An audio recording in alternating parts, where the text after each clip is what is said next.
লিল্লাহি ওয়াসসালাতু ওয়াসসালামু আলা রাসূলিল্লাহ ওয়া আলা আলিহি ওয়া সাহবিহি ওয়া মান ওয়ালা আম্মা বাদ। বিশ্বের বিভিন্ন প্রান্ত থেকে আমাদের সঙ্গে থাকা ইসলাম প্রিয় দিনদার ভাই বোনেরা, আসসালামু আলাইকুম ওয়া রাহমাতুল্লাহি ওয়া বারাকাতুহু। প্রিয় দর্শক শ্রোতা ভাই বোনেরা, আজকে একটি গুরুত্বপূর্ণ বিষয় আপনাদের সঙ্গে শেয়ার করব, আর তা হচ্ছে আমরা জানি বিশ্বের বিভিন্ন জায়গার মধ্যে মসজিদের মধ্যে গিয়ে ইবাদত করা, সালাত আদায় করা নিষিদ্ধ করা হয়েছে বিভিন্ন জায়গার মধ্যে।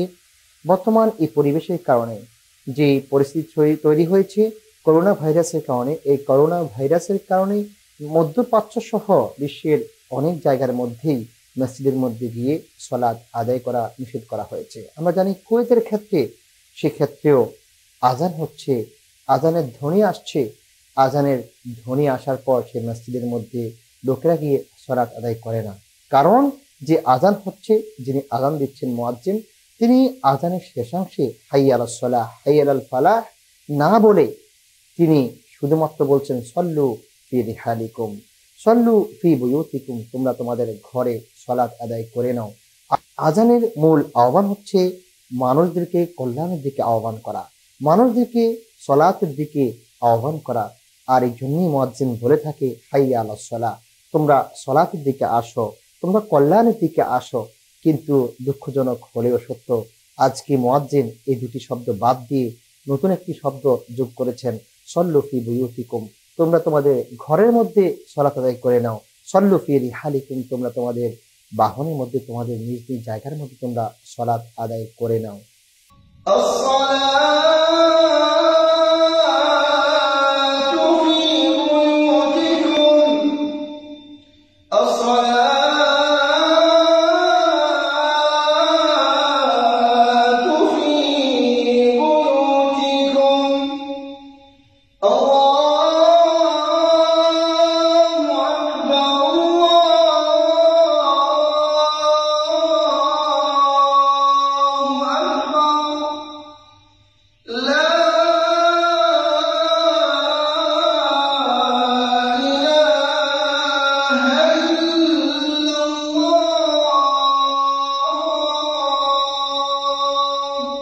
প্রিয় দর্শক শ্রোতা, খুবই দুঃখজনক শুনতে পেয়েছেন, খুবই দুঃখজনক। একজন মুমিন হিসাবে এই ধরনের শব্দ যখন আমার কানে আসে, যখন মুয়াজ্জিন মসজিদের মিনারা থেকে যখন আজান দিচ্ছে, সেই আজানের বাণী, আজানের ধ্বনি যখন আমার কানে আসে, আর এই ধরনের শব্দ যখন আমাদের কানে আসে, তখন আমরা খুবই দুঃখ পাই, আমাদের মনের মধ্যে অনেক ব্যথা অনুভব হয়।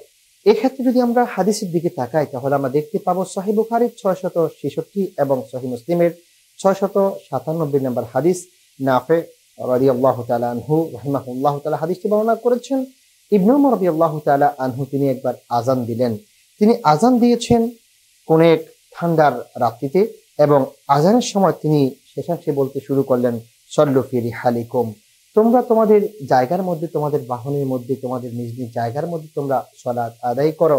তারপর তিনি আমাদেরকে সংবাদ দিয়েছেন, রাসূলুল্লাহ সাল্লাল্লাহু আলাইহি ওয়াসাল্লাম তিনি তার মুয়াজ্জিনকে নির্দেশ দিয়েছিলেন, যখন শীতের রাত্রিতে অথবা বৃষ্টির রাত্রিতে অথবা সফরের মধ্যে থাকে, ওই অবস্থায় লোকদেরকে তার ঘরের মধ্যে, তার বাহনের মধ্যে, তার নিজ নিজ জায়গার মধ্যে সালাত আদায় করার জন্য নির্দেশ দিয়েছেন।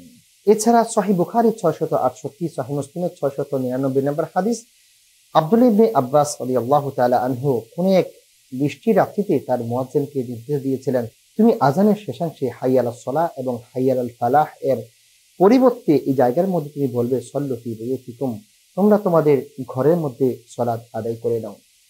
প্রিয় দর্শক শ্রোতা ভাই বোনেরা, যদিও আমরা এই বিষয়টির দলিল আমরা সহিহ বুখারী থেকে পাই যে এটি হাদিস রয়েছে, এবং রাসূলুল্লাহ সাল্লাল্লাহু আলাইহি ওয়াসাল্লামের নির্দেশনা ছিল বৃষ্টিতে এবং অন্য কোনো আশঙ্কার সময়ে লোকেরা ঘরের মধ্যে সালাত আদায় করে নেবে, আর মুয়াজ্জিন হাইয়া আলাস সালাহ হাইয়া আলাল ফালাহ এই জায়গার মধ্যে এই শব্দগুলোই বলবে। কিন্তু আজকে আমরা আমাদের এই অবস্থায় দেখতে পাচ্ছি, কুয়েতের মধ্যে যখন আজান হচ্ছে, সেই আজানের মধ্যে ঘোষণা করা হচ্ছে সেই রাসূলুল্লাহ সাল্লাল্লাহু আলাইহি ওয়াসাল্লামের যে হাদিস, সেই হাদিসের আলোকে আমল হচ্ছে, কিন্তু সেটি বৃষ্টির সময় নয়। বৃষ্টির সময় হয়তোবা একবার দুইবার হয়ে থাকে, কিন্তু আজকে যে করোনা ভাইরাস আক্রমণ করেছে, সেই আক্রমণ থেকে বাঁচার জন্য আজকে মসজিদের মধ্যেও মুসল্লিদেরকে সমবেত হতে নিষেধ করা হচ্ছে, এবং এই জন্যই মুয়াজ্জিন এই শব্দগুলো উচ্চারণ করছে হাইয়া আলাস সালাহ এবং হাইয়া আলাল ফালাহ এর পরিবর্তে। প্রিয় দর্শক, যদিও এটি সুন্নাহ অনুযায়ী আমল হচ্ছে, এতে কোনো সমস্যা নেই, এটি করতে পারেন।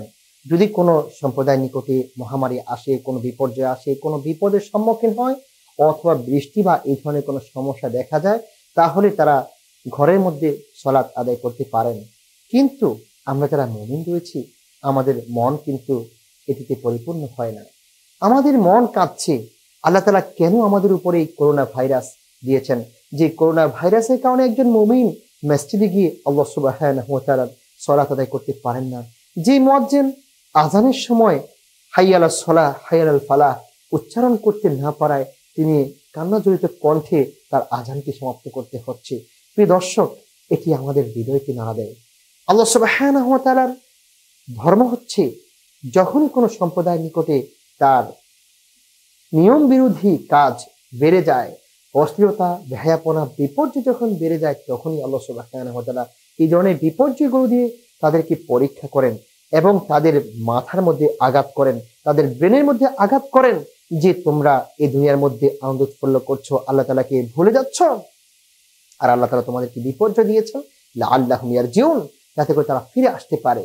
প্রিয় দর্শক শ্রোতা, আমরা এতদিন বলেছিলাম, আমাদের অনেকেই বলেছেন যে চীনের লোকেরা নির্যাতন করেছে, চীনের লোকগুলো মুসলমানদের উপরে নির্যাতন করার কারণে তাদের উপরে গজব এসেছে। শুধু কি চীনের উপরে কি গজব এসেছে? আমরা দেখতে পাচ্ছি না। তার কারণ কি? তার কারণ হচ্ছে আল্লাহ সুবহানাহু ওয়া তাআলার আরো একটি বাণী কিন্তু আমরা তাকালে দেখতে পাই, যে যখন বনী ইসরাঈলকে ধ্বংস করা হয়েছিল, তখন কিন্তু সেই ধ্বংসের সময় যারা তাদেরকে খারাপ কাজ করতে বারণ করেছিল, তাদেরকে কিন্তু আল্লাহ তাআলা ধ্বংস করেননি। আমরা যদি তাকাই আমরা এই কিরামের জীবনের দিকে, আমরা দেখতে পাই নবীদেরকে সরিয়ে নেওয়া হচ্ছে, তারপর আযাব এসেছে।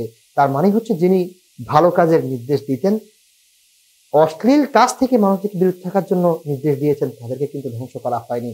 তাহলে কেন করোনা ভাইরাস সারা বিশ্বের সব জায়গায় আক্রমণ করছে? তার মানে হচ্ছে, সারা বিশ্বের সব জায়গার মধ্যে জুলুম, নির্যাতন, অন্যায়, অশ্লীল, বেহায়াপনা এতটা বেড়ে গিয়েছিল।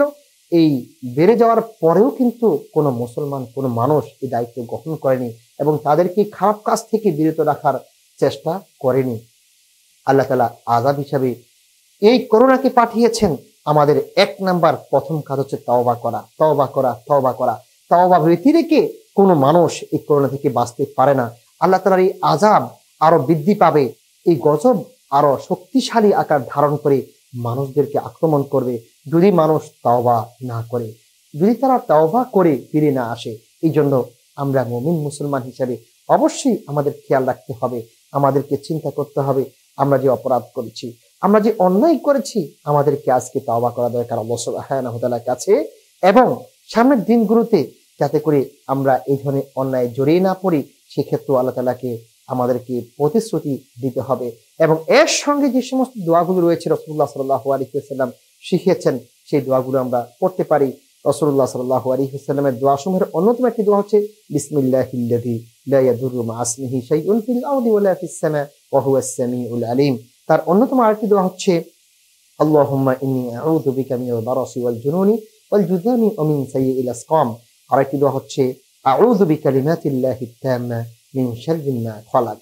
এই দোয়াগুলো পাঠ করার সঙ্গে সঙ্গে আমরা আমাদের আমল আখলাক সুন্দর করার চেষ্টা করব, বেশি করে জিকির করা, তাসবিহ তাহলিল পাঠ করা, দুরূদ শরীফ পাঠ করা, এবং আল্লাহ সুবহানাহু ওয়া তাআলার ইস্তিগফার পাঠ করার মধ্য দিয়ে আমাদের তওবাকে যদি স্বচ্ছ করতে পারি, তাহলে আশা করা যায় এই ভাইরাস থেকে আমরা মুক্তি পাবো। আর না হয় মনে রাখবেন অনেক উপায় অবলম্বন করবেন, কিন্তু এই ভাইরাস থেকে আপনারা মুক্তি পাবেন না। আল্লাহ সুবহানাহু ওয়া তাআলা আমাদের সকলকে সঠিক বুঝ দান করুন, আমিন।